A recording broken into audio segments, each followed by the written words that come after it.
हिमालय की तलहटी में स्थित एक छोटे से गांव के पास घने जंगल के बीच एक साधु अपनी तपस्या में लीन था। साधु का नाम स्वामी देवानंद था।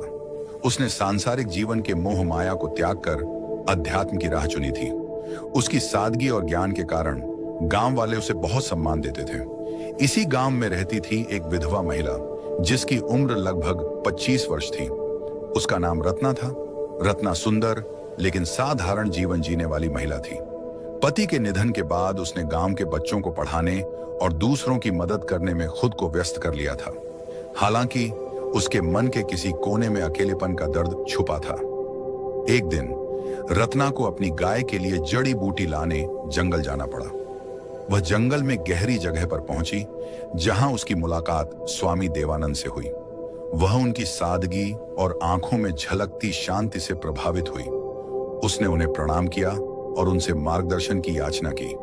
देवानंद ने रत्ना को कुछ ध्यान विधियां सिखाईं और कहा, अकेलापन केवल मन की एक अवस्था है। जब मन शांत होता है तो सारा ब्रह्मांड आपका साथी बन जाता है। समय बीतता गया। रत्ना अक्सर स्वामी जी से मार्गदर्शन लेने आने लगी। दोनों के बीच एक अद्भुत समझ बन गई। धीरे धीरे रत्ना का झुकाव स्वामी जी की ओर बढ़ने लगा। वह उनकी गहराई और करुणा में अपनी खुशी खोजने लगी। स्वामी देवानंद, जो सांसारिक संबंधों से दूर रहने का प्रण ले चुके थे, ने भी रत्ना के स्नेह को महसूस किया।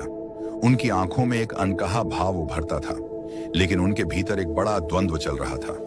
रत्ना की स्वामी देवानंद के प्रति श्रद्धा अब धीरे धीरे एक गहरे भाव में बदल रही थी। वह उनकी हर बात को ध्यान से सुनती और उनका अनुसरण करती। स्वामी देवानंद को भी रत्ना की सरलता और समर्पण ने कहीं न कहीं प्रभावित किया था, लेकिन वह इस भाव को अपने भीतर दबाए हुए थे। एक दिन जब रत्ना जंगल में स्वामी जी से मिलने पहुंची तो उसने हिम्मत करके पूछा, स्वामी जी, क्या त्याग का अर्थ हमेशा अकेले रहना है? क्या प्रेम भी त्याग का एक रूप नहीं हो सकता? स्वामी देवानंद कुछ क्षण चुप रहे। उनके भीतर यह सवाल गूंजने लगा। उन्होंने कहा, प्रेम और त्याग एक ही सिक्के के दो पहलू हैं। सच्चा प्रेम वही है जिसमें त्याग हो, लेकिन मेरे लिए इस जीवन का उद्देश्य भिन्न है। मैंने संसार की इच्छाओं को पीछे छोड़कर आत्मा की शांति का मार्ग चुना है। रत्ना ने हल्के से मुस्कुराते हुए कहा, शांति का मार्ग कभी कभी किसी के साथ चलने से भी मिल सकता है। अकेलेपन और तप में अंतर होता है स्वामी जी। यह शब्द स्वामी देवानंद के भीतर गहरे उतर गए।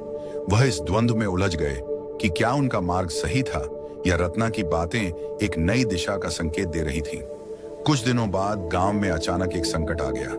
एक बड़ी बाढ़ ने कई घरों को बहा दिया और लोग अपने जीवन को बचाने के लिए संघर्ष कर रहे थे। रत्ना ने दिन रात लोगों की मदद की। उसने अपनी हर चीज दान कर दी और दूसरों के दुख को कम करने में जुट गई।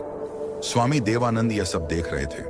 उन्होंने पहली बार महसूस किया कि रत्ना का प्रेम न केवल उनके लिए था बल्कि पूरे संसार के लिए था। वह खुद से पूछने लगे, क्या प्रेम वास्तव में त्याग से अधिक महान है? क्या मैंने प्रेम को समझने में चूक की है? बाढ़ का प्रकोप बढ़ता जा रहा था। गांव में भोजन, पानी और दवाओं की भारी कमी हो गई थी। रत्ना ने अपनी पूरी शक्ति और समर्पण के साथ लोगों की सहायता की। वह खुद भूखी रहकर भी जरूरतमंदों के लिए खाना जुटाती, बीमारों की देखभाल करती और बच्चों को सुरक्षित स्थान पर ले जाती। स्वामी देवानंद ने रत्ना के इस निस्वार्थ समर्पण को देखा। वह समझ गए कि रत्ना का प्रेम केवल व्यक्तिगत नहीं था, बल्कि यह पूरे संसार के लिए करुणा का प्रतीक था। एक रात जब रत्ना थकी मांदी और घायल अवस्था में एक पेड़ के नीचे बैठी थी, स्वामी देवानंद ने उसके पास जाकर कहा, रत्ना, तुमने जो त्याग किया है वह सच्चे प्रेम का सबसे सुंदर रूप है। तुमने मुझे प्रेम का ऐसा स्वरूप दिखाया जिसे मैंने कभी समझा नहीं था। रत्ना ने थकी आंखों से स्वामी जी की ओर देखा और धीरे से कहा, स्वामी जी, प्रेम में त्याग का महत्व होता है, लेकिन अगर प्रेम किसी को शक्ति और दिशा दे तो यह स्वयं तपस्या बन जाता है। स्वामी देवानंद का हृदय इस क्षण में द्वंद्व और शांति के बीच डोलने लगा। उन्होंने सोचा, क्या यह मेरा मार्ग बदलने का संकेत है? क्या मेरी तपस्या का उद्देश्य यही प्रेम और सेवा है? दूसरे दिन स्वामी देवानंद ने गांव वालों की मदद के लिए खुद को समर्पित कर दिया। उन्होंने अपने साधना स्थल को राहत शिविर में बदल दिया। रत्ना और स्वामी देवानंद ने मिलकर लोगों की सेवा की, लेकिन उनके भीतर एक अनकहा भाव अब भी रहस्यमय था। बाढ़ का असर धीरे धीरे कम हो रहा था। गांव के लोग वापस अपनी जिंदगी बसाने की कोशिश कर रहे थे। इस कठिन समय में रत्ना और स्वामी देवानंद ने मिलकर जो सेवा की, उसने न केवल गांव वालों के दिलों में उनके प्रति सम्मान बढ़ाया, बल्कि उनके बीच एक अनदेखा रिश्ता भी गहराई से पनपने लगा। एक शाम जब सूरज ढल रहा था और आसमान हल्की नारंगी आभा में रंगा था, रत्ना स्वामी जी के साधना स्थल के पास बैठी थी। उसने धीरे से कहा, स्वामी जी, मैंने सोचा था कि इस जीवन में मैं अकेले ही चलूंगी, लेकिन आपसे मिलकर मुझे महसूस हुआ कि किसी का साथ मिलना भी एक आशीर्वाद हो सकता है। स्वामी देवानंद, जो अपने विचारों में गहरे डूबे हुए थे, ने उसकी बात सुनी। उन्होंने रत्ना की ओर देखा और कहा, रत्ना, मैंने प्रेम को हमेशा मोह समझा और उससे दूर भागता रहा, लेकिन तुमने मुझे सिखाया कि सच्चा प्रेम स्वयं से ऊपर उठकर दूसरों की भलाई के लिए जीने का नाम है। तुम्हारे समर्पण और निस्वार्थता ने मेरे हृदय को छू लिया है। रत्ना की आंखों में खुशी के आंसू थे। उसने कहा, अगर प्रेम त्याग में है तो मैं अपना जीवन आपके साथ इस त्याग और सेवा के मार्ग पर बिताने को तैयार हूं। स्वामी देवानंद ने अपने भीतर एक गहरी शांति महसूस की। उन्होंने स्वीकार किया कि रत्ना के साथ उनका बंधन केवल सांसारिक नहीं था, बल्कि यह उनके आध्यात्मिक सफर का एक हिस्सा बन चुका था। रत्ना और स्वामी देवानंद के बीच का रिश्ता अब गहराई तक उतर चुका था। रत्ना ने अपने मन और आत्मा को पूरी तरह स्वामी जी के प्रति समर्पित कर दिया था। स्वामी देवानंद ने उसकी निष्ठा और स्नेह को अपने प्रभाव में ढालते हुए उसे यह विश्वास दिलाया कि उनका संबंध केवल आध्यात्मिक नहीं, बल्कि सांसारिक रूप से भी पूजनीय है। एक रात जब पूरा गांव गहरी नींद में था, स्वामी जी ने रत्ना को अपने साधना स्थल पर बुलाया। उनके शब्दों में एक अजीब सी मिठास और आकर्षण था। उन्होंने कहा, रत्ना, हमारा संबंध केवल आत्मा तक सीमित नहीं रहना चाहिए, यह प्रेम की सबसे पवित्र अवस्था में बदल सकता है। रत्ना, जो पहले से ही उनके प्रभाव में थी, इस विचार का विरोध नहीं कर पाई। उसने इसे स्वामी जी के आध्यात्मिक ज्ञान का हिस्सा मान लिया। उस रात दोनों के बीच एक ऐसा संबंध बना जिसने रत्ना के जीवन को पूरी तरह बदल दिया। समय बीतता गया, लेकिन रत्ना के मन में धीरे धीरे कुछ सवाल उठने लगे। वह देखती थी कि स्वामी देवानंद कई अन्य महिलाओं से भी खास नजदीकी रखते थे। वह उन्हें अकेले में बुलाते और उन्हें आध्यात्मिक ज्ञान के नाम पर अपने वश में कर लेते। एक दिन रत्ना ने अपनी जिज्ञासा को और रोक नहीं पाया। उसने एक वृद्ध महिला से बात की जो वर्षों से स्वामी देवानंद को जानती थी। वृद्धा ने बताया, स्वामी देवानंद एक ढोंगी है। वह विधवा और असहाय महिलाओं को अपने जाल में फंसाता है। वह उनकी भावनाओं और परिस्थितियों का फायदा उठाकर उन्हें अपना शिकार बनाता है। रत्ना का दिल टूट गया। उसने महसूस किया कि जिसे वह सच्चा साधु और प्रेमी समझ रही थी, वह केवल एक स्वार्थी व्यक्ति था। इस सच्चाई के सामने आने के बाद रत्ना ने खुद से वादा किया कि वह स्वामी देवानंद के असली चेहरे को दुनिया के सामने लाएगी। उसने उन महिलाओं से बात करना शुरू किया जो स्वामी जी की चपेट में आई थी। उसने उन्हें अपनी कहानी सुनाने के लिए प्रेरित किया। रत्ना अब पूरी तरह बदल चुकी थी। वह अपने दर्द और विश्वासघात को शक्ति में बदलते हुए एक नई राह पर चल पड़ी। उसने उन महिलाओं की कहानियां इकट्ठा करनी शुरू की जो स्वामी देवानंद की चालों का शिकार हुई थीं। कई महिलाएं शुरुआत में डर और शर्म के कारण खुलकर बोलने से हिचकिचाईं, लेकिन रत्ना के हिम्मत भरे रवैये ने उन्हें अपनी सच्चाई बताने का साहस दिया। एक रात रत्ना ने स्वामी देवानंद के साधना स्थल पर जाकर उन्हें चुनौती दी। उसने कहा, स्वामी जी, आपने मेरे विश्वास का गलत इस्तेमाल किया। आपने न केवल मुझे बल्कि कई मासूम महिलाओं को अपने जाल में फंसाया। अब यह सब खत्म होगा। स्वामी देवानंद थोड़ी देर तक चुप रहे, फिर अपने पुराने अंदाज में मुस्कुराकर बोले, रत्ना, तुम भी उन्हीं महिलाओं में से एक हो जिन्होंने अपनी इच्छाओं को मेरी ओर थोप दिया। मैं केवल एक साधु हूं जो सबकी मदद करने की कोशिश करता है। लेकिन इस बार रत्ना उनके जाल में नहीं फंसी। उसने दृढ़ता से कहा, यह आपकी आखिरी चाल है स्वामी जी।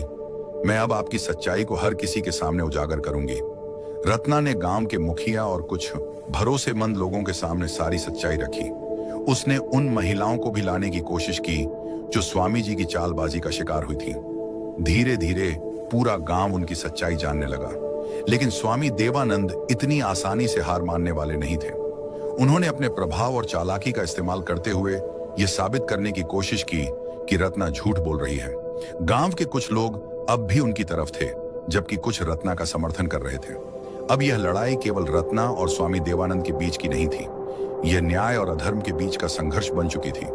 रत्ना ने निर्णय लिया कि वह इस लड़ाई को अंत तक लड़ेगी, चाहे कुछ भी हो। स्वामी देवानंद, जो पहले केवल रत्ना और कुछ अन्य महिलाओं को अपने प्रभाव में लाकर अपने स्वार्थ की पूर्ति करता था, अब अपनी योजनाओं को और भी चालाकी से बढ़ा रहा था। उसने धीरे धीरे गांव की सभी महिलाओं को अपने जाल में फंसाना शुरू किया। हर महिला की स्थिति और भावना को समझकर स्वामी जी ने उन्हें अपनी आध्यात्मिक शिक्षा और आध्यात्मिक समृद्धि का झांसा देना शुरू किया। कुछ महिलाएं जो अकेली थीं या जिन्होंने दुख झेले थे, स्वामी देवानंद की बातों में आकर उसके करीब आईं।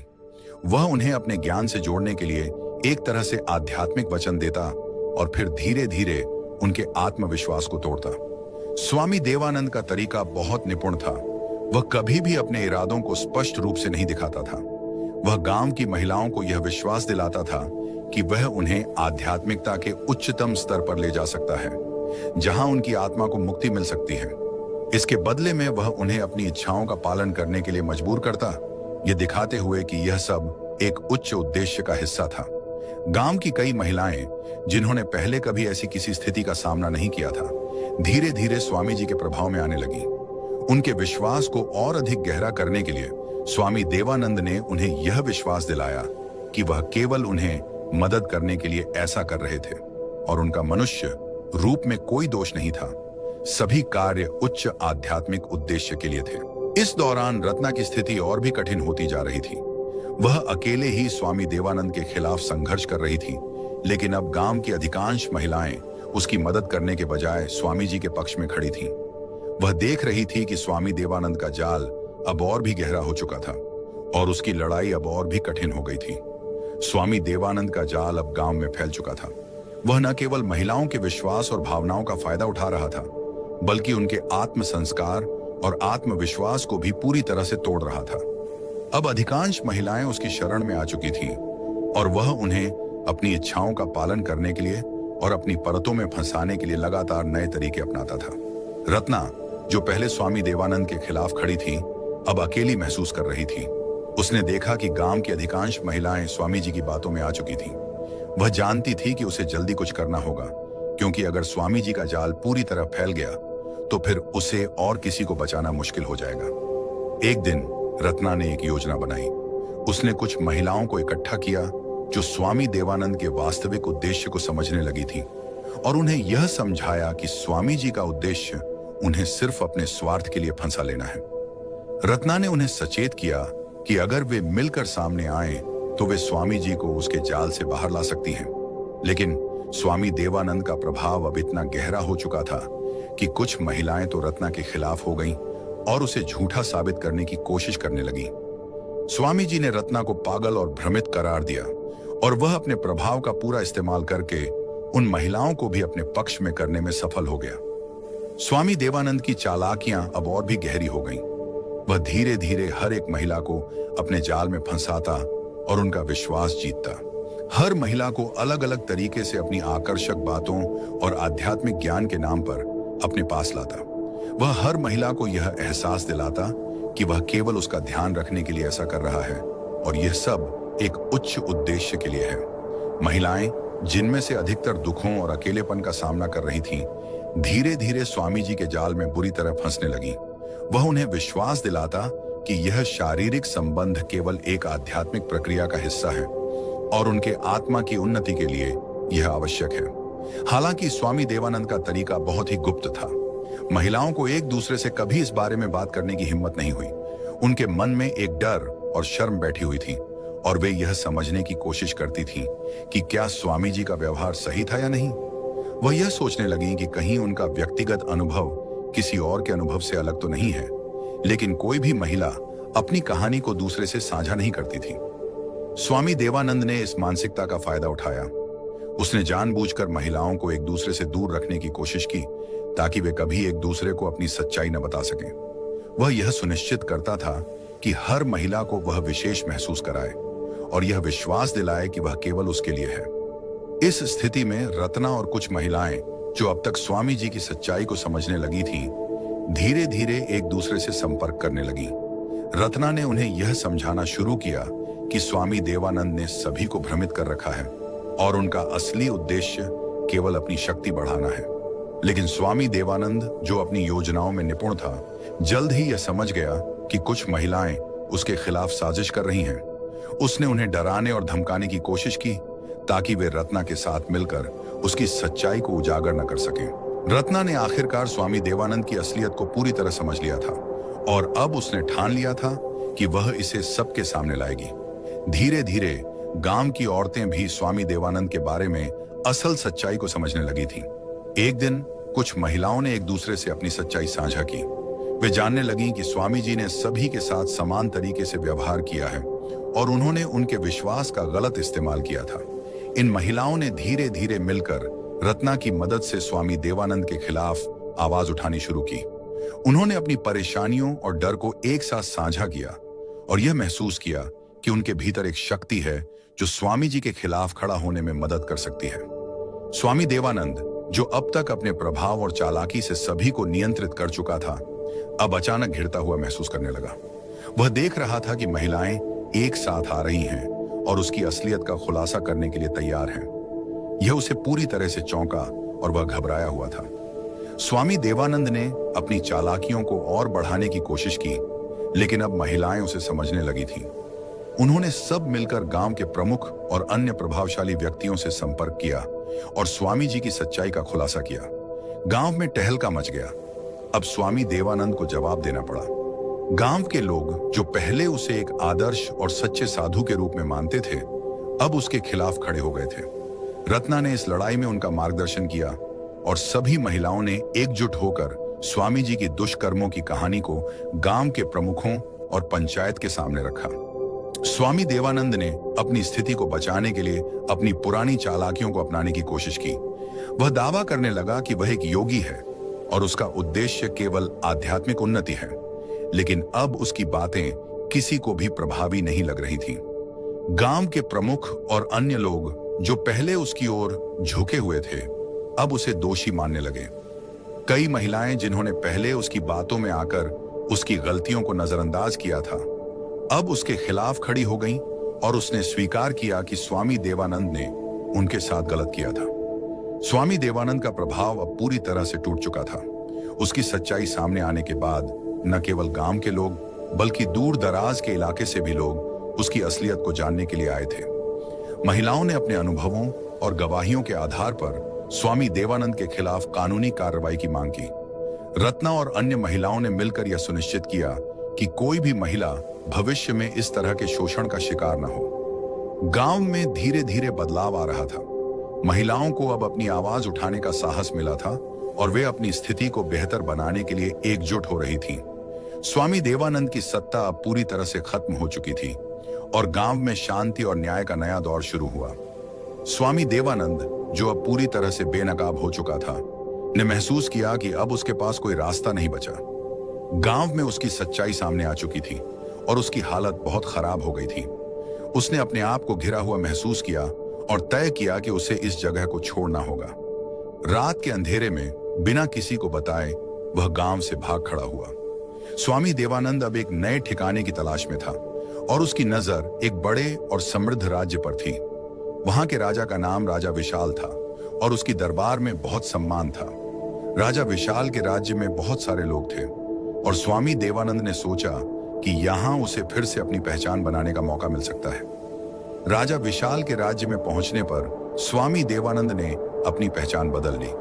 उसने खुद को एक और महान योगी के रूप में प्रस्तुत किया और दावा किया कि वह एक पवित्र संत है जो अपनी साधना के लिए आया है। उसकी चालाकी के कारण राजा विशाल और उसके दरबार के लोग उसे तुरंत सम्मान देने लगे। स्वामी देवानंद ने राजा से मिलकर उसे अपने प्रभाव में लाने की योजना बनाई। वह राजा को यह बताने लगा कि वह उसकी मदद कर सकता है और राज्य में सुख शांति स्थापित करने के लिए अपनी आध्यात्मिक शक्तियों का इस्तेमाल करेगा। राजा विशाल, जो एक अच्छे शासक थे लेकिन अपनी राज्य की समस्याओं को लेकर थोड़े चिंतित थे, स्वामी देवानंद की बातों में आ गए। स्वामी देवानंद ने धीरे धीरे अपने प्रभाव को बढ़ाना शुरू किया और राजा की नजरों में खुद को एक गुरु के रूप में स्थापित करने लगा। लेकिन स्वामी देवानंद की सच्चाई अब भी खत्म नहीं हुई थी। उसके बारे में लोग धीरे धीरे सुनने लगे थे और राजा विशाल के राज्य में भी कुछ ऐसे लोग थे जो उसकी वास्तविकता को जानते थे। वे उससे सावधान रहने की चेतावनी देने लगे थे, लेकिन स्वामी देवानंद ने अपनी चालाकियों से उनकी आवाज को दबा दिया। राजा विशाल और रानी की आपस में एक अजीब सी दूरी थी। राजा विशाल एक ईमानदार और न्यायप्रिय शासक था, लेकिन रानी ने महसूस किया कि वह अपने पति के दिल और ध्यान को पूरी तरह से नहीं पा रही थी। राजा का समय अधिकांश राज्य के मामलों में बिता जाता था और रानी की कई इच्छाएं अनसुनी रह जाती थीं। रानी, जो पहले बहुत प्यार और समर्पण के साथ अपने पति के पास आई थी, अब महसूस करने लगी थी कि उसकी जगह दरबार में कम होती जा रही थी। रानी ने सोचा कि अगर वह राजा का ध्यान अपनी ओर खींचे तो राज्य के मामलों में भी उसका प्रभाव बढ़ सकता है। उसने यह महसूस किया कि केवल पारंपरिक तरीकों से काम नहीं चलेगा और उसे कुछ ऐसा करना होगा जो राजा को उसकी ओर आकर्षित करे। यह सोचकर रानी ने स्वामी देवानंद से मिलने का निर्णय लिया। स्वामी देवानंद, जो पहले ही राजा विशाल के दरबार में अपनी पैठ बना चुका था, ने रानी से मुलाकात की। उसने खुद को एक सिद्ध और महान योगी के रूप में प्रस्तुत किया और कहा, रानी, आपका दुख समझता हूं। यह राज्य और इसका शांति केवल तभी आएगा जब आप अपनी शक्ति का सही उपयोग करें। आप अपने पति के दिल में पूरी तरह से जगह बना सकती हैं। रानी ने स्वामी से अपने दिल की बात कही। राजा की व्यस्तता और उसकी राजनैतिक जिम्मेदारियों ने मुझे अकेला कर दिया है।